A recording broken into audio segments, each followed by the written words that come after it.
Iran, 1953. The CIA overthrew Iran's government once before, and we're still living with the consequences. In 1953, Iran had a democratically elected prime minister named Mohammad Mossadegh, and his first major act was nationalizing Iran's entire oil industry. That meant every barrel, every pipeline, and every refinery that had been controlled by the British for decades now belonged to Iran. Britain was furious, but couldn't act alone, so they went to the CIA, and Eisenhower gave the green light for a covert operation codenamed Ajax. The CIA sent one agent, Kermit Roosevelt, the grandson of Teddy Roosevelt, into Tehran with a suitcase full of cash and no backup plan. He bribed military officers, newspaper editors, religious leaders, and gang bosses. Anyone who could turn the public against Mossadegh got an envelope stuffed with American dollars. CIA-funded radio stations flooded the airwaves with anti-Mossadegh propaganda.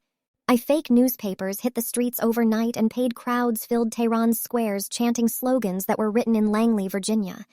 The first coup attempt actually failed. The Shah panicked and fled to Rome, but the CIA doubled down, unleashed a second wave of paid mobs, and Mossadegh's government collapsed in a single afternoon. The Shah returned to a throne he never earned back himself, ruled as a dictator with American backing for 26 years. And the CIA called it one of their greatest successes. But in 1979, Iran called it something else, a revolution that overthrew the Shah and created the Islamic Republic, the same government the CIA is now trying to overthrow all over again. Guatemala, 1954. The CIA overthrew a country's elected president to protect a fruit company, and it started a war that lasted 36 years. In the early 1950s, Guatemala was one of the most unequal countries in the Americas. A handful of landowners controlled almost everything, and the biggest landowner of all was an American corporation called the United Fruit Company. When President Jacobo Arbenz tried to redistribute unused farmland to landless peasants, United Fruit went straight to Washington, and it helped that the CIA director and the Secretary of State had both been lawyers for the company. Eisenhower authorized a covert operation codenamed PBSuccess, and the CIA spent between $5 and $7 million training 150 rebel fighters at a secret camp in Honduras. The CIA hired American pilots to bomb Guatemala City, set up a fake radio station called the Voice of Liberation, and jammed the government's real radio signals so the only news Guatemalans could hear was CIA propaganda. The invasion force was laughably small, but the psychological warfare worked perfectly. The Guatemalan army refused to fight, and Arbenz resigned within 10 days. The CIA installed a military dictator named Carlos Castillo Armas, who immediately reversed the land reforms, banned opposition parties, imprisoned 9,000 people, and began torturing political opponents. The CIA then searched through Arbenz's government files looking for proof that he was controlled by the Soviets. They found absolutely nothing. What followed was a 36-year civil war that killed over 200,000 people, the vast majority of them indigenous Mayans massacred by U.S.-backed military governments. Congo, 1960. The CIA sent a scientist with poisoned toothpaste to kill Africa's most promising leader, and then handed the country to a dictator who looted it for 32 years. In 1960, the Congo finally won independence from Belgium after decades of colonial rule so brutal it killed an estimated 10 million people. Patrice Lumumba, a charismatic young nationalist, became the Congo's first democratically elected prime minister, and immediately made enemies by demanding that Belgium's king acknowledge the crimes of colonialism. Within weeks, the country fell into chaos. The army mutinied, Belgium sent in paratroopers, and the mineral-rich Katanga province tried to break away with Belgian support. When the United States and the United Nations refused to help, Lumumba turned to the Soviet Union, and CIA Director Alan Dulles told the station chief in Leopoldville that removing Lumumba was the highest priority. The CIA sent Sidney Gottlieb, their top poisons expert, to the Congo carrying a tube of poisoned toothpaste designed to give Lumumba a fatal disease that would look like he died naturally. The poison was never used, but the CIA found another way. They put Colonel Joseph Mobutu on their payroll, funded his soldiers, bought and backed a military coup that stripped Lumumba of power. Lumumba tried to escape to join his supporters, but Mobutu's forces captured him. and the CIA station chief knew he was about to be sent to his enemies in Katanga province, but deliberately kept Washington out of the loop. On January 17, 1961, Lumumba was tortured, beaten, and executed by a firing squad. He had been prime minister for just 10 weeks, and his body was later dissolved in acid. Mobutu seized full power in 1965 with CIA backing, renamed the country Zaire, and ruled for 32 years, looting an estimated $5 billion while his people starved. Indonesia, 1965, the CIA handed kill lists to the military, and up to 1 million people were slaughtered in 6 months. In the early 1960s, Indonesia was the world's third largest country and home to the biggest communist party outside of China and the Soviet Union, 3 million members strong. President Sukarno had steered Indonesia on a neutral path between the US and the Soviets, but the CIA had been trying to overthrow him since the late 1950s, even backing a failed rebellion in Sumatra. On the night of September 30, 1965, a group of military officers kidnapped and killed 6 top Indonesian generals. The army blamed the communists, and General Suharto took command. What happened next was one of the worst mass killings of the 20th century. The army launched a campaign to annihilate the Communist Party and anyone connected to it. The U.S. Embassy helped by providing the Indonesian military with lists of Communist Party leaders, names, addresses, and organizational roles, and then checked names off as people were killed. The U.S. ambassador cabled Washington that the army was destroying the Communist Party and that the embassy had approved. His message said they should spread the story of communist guilt and blacken their eye in front of the people. Between October 1965 and March 1966, somewhere between 500,000 and 1 million Indonesians were massacred. The CIA later called it one of the worst mass murders of the 20th century, comparable to the atrocities of Hitler and Stalin. General Suharto took full power with American backing and ruled Indonesia for 32 years as a military dictatorship, while the massacre was erased from history books and its perpetrators were celebrated as national heroes. Chile, 1973. The CIA spent 3 years strangling a democracy until the military bombed the presidential palace and installed a dictator who tortured 40,000 people. In 1970, Chile did something no country in the Western Hemisphere had ever done. It democratically elected a Marxist president named Salvador Allende. Richard Nixon told his CIA director to make Chile's economy scream, and Henry Kissinger said he didn't see why the United States should stand by and watch a country go communist because of the irresponsibility of its own people. The CIA spent $20 million on the 1964 election alone to stop Allende, and when he finally won in 1970, they immediately tried to organize a military coup to stop him from being inaugurated. When the top Chilean general refused to support a coup, the CIA backed a plot to kidnap him. He was killed in the attempt, but the CIA kept going anyway. Over the next 3 years, the CIA spent $8 million funding opposition newspapers, paying truckers to blockade roads, and squeezing Chile's economy until shelves were empty and the streets were chaos.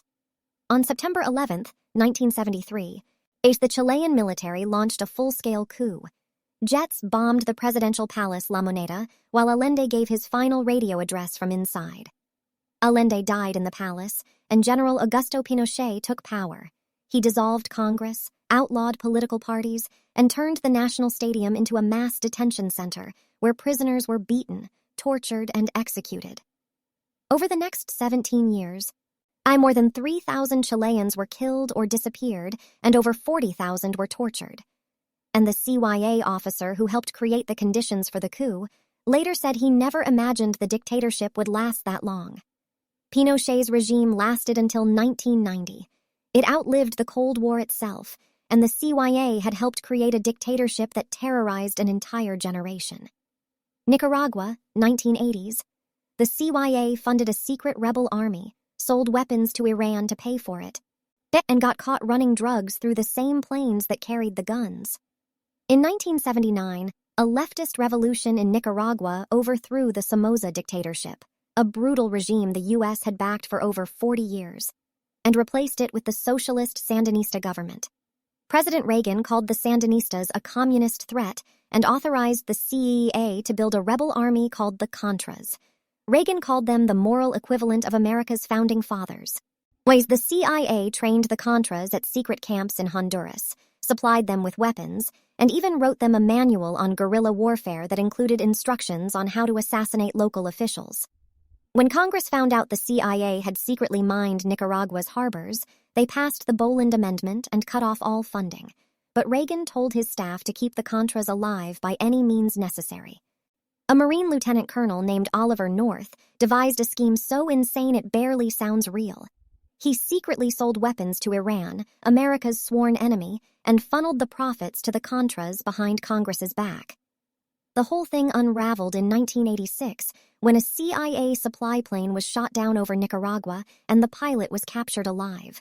Then a Lebanese newspaper exposed the secret arms deal with Iran.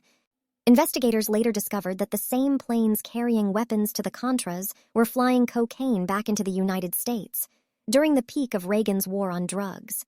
North shredded documents, multiple officials were convicted, and the scandal nearly brought down the Reagan presidency. But almost everyone involved was later pardoned by George H.W. Bush. Afghanistan, 1979. The CIA poured $630 million a year into arming rebel fighters to bleed the Soviets. Some of those fighters became the Taliban. On Christmas Day 1979, the Soviet Union invaded Afghanistan with 100,000 troops, and the CIA saw a chance to give Moscow its own Vietnam. National Security Advisor Zbigniew Brzezinski had actually been pushing for the operation before the invasion. He later admitted the U.S. had been covertly supporting Afghan opposition for months to deliberately provoke a Soviet response. The CIA launched Operation Cyclone, funneling weapons, cash, and training to Afghan Mujahideen fighters through Pakistan's intelligence service, the ISI, which chose who got the guns. The budget started at $20 million a year, but by 1987 it had exploded to $630 million, making Operation Cyclone the largest and most expensive covert operation in CIA history at that time. The game-changer was the Stinger missile, a shoulder-fired weapon that let one man on a hilltop shoot down a Soviet attack helicopter, and the CIA provided thousands of them. The CIA funneled most of the money through Pakistan, which steered the best weapons not to moderate fighters, but to the most extreme Islamist factions, because Pakistan had its own agenda. The Soviets pulled out in 1989 after losing over 15,000 troops and 300 aircraft, and the CIA walked away, calling it one of the greatest victories of the Cold War. But the weapons and fighters didn't disappear. The Mujahideen splintered, the Taliban took over Afghanistan, they sheltered Osama bin Laden, and the U.S. ended up fighting a 20-year war in the same country it had once armed. Libya, 2011, the CIA helped overthrow Gaddafi, and Libya still hasn't had a functioning government since. In early 2011, protests swept across North Africa in what became known as the Arab Spring, and in Libya, demonstrators rose up against Muammar Gaddafi, the dictator who had ruled for 42 years. When Gaddafi threatened to massacre the protesters, the U.S. and NATO launched an air campaign, over 9,500 strike missions that turned the tide of the civil war. The CIA sent teams into Libya to coordinate with rebel groups on the ground, identify bombing targets, and funnel weapons to fighters whose backgrounds they barely understood. In October 2011, rebels found Gaddafi hiding in a drainage pipe outside his hometown of Sirte. He was dragged out, beaten, and killed on camera. Secretary of State Hillary Clinton laughed and said, "We came, we saw, he died." But there was no plan for what would happen next. Weapons from Gaddafi's massive stockpiles flooded across the region, ending up in the hands of jihadist groups in Syria, Mali, Egypt, and across the Sahel. President Obama later called Libya the worst mistake of his presidency. The country split into rival governments, armed militias, and open-air slave markets where African migrants were sold. More than a decade later, Libya still has no unified government. It remains a fractured, a war-torn country that proves the same lesson. Overthrowing a regime is easy, but what comes after is always worse. Syria, 2012, the CIA spent $1 billion a year arming Syrian rebels, and some of those weapons ended up in the hands of ISIS. When Syria's civil war erupted in 2011, the CIA saw another chance to topple a hostile regime, this time Bashar al-Assad, Iran's closest ally in the Middle East. CIA Director David Petraeus proposed arming Syrian rebels in 2012. At first, Obama said no, but after lobbying from Saudi Arabia, Jordan, and Israel, he secretly gave the green light. The operation was codenamed Timber Sycamore. The CIA set up training camps in Jordan and Turkey, and together with Saudi Arabia, they funneled thousands of tons of weapons from Eastern Europe to Syrian rebel groups. At its peak, as Timber Sycamore cost over $1 billion a year, one out of every $15 in the entire CIA budget, making it one of the most expensive covert programs in the agency's history. But the CIA couldn't control where the weapons went.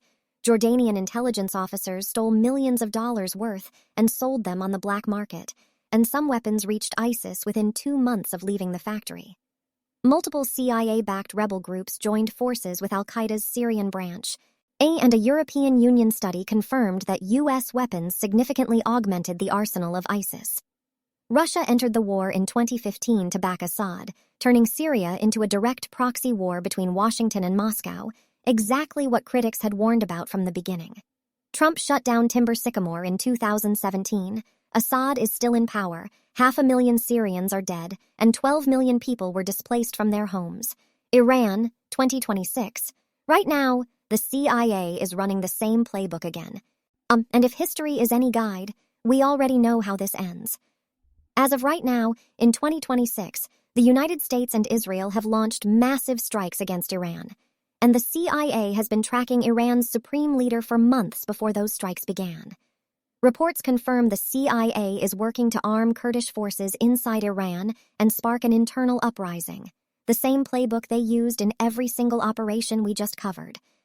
The CIA has been in discussions with Iranian opposition groups about funding, weapons, and regime change, exactly what they did in Guatemala, Chile, Nicaragua, Libya, and Syria.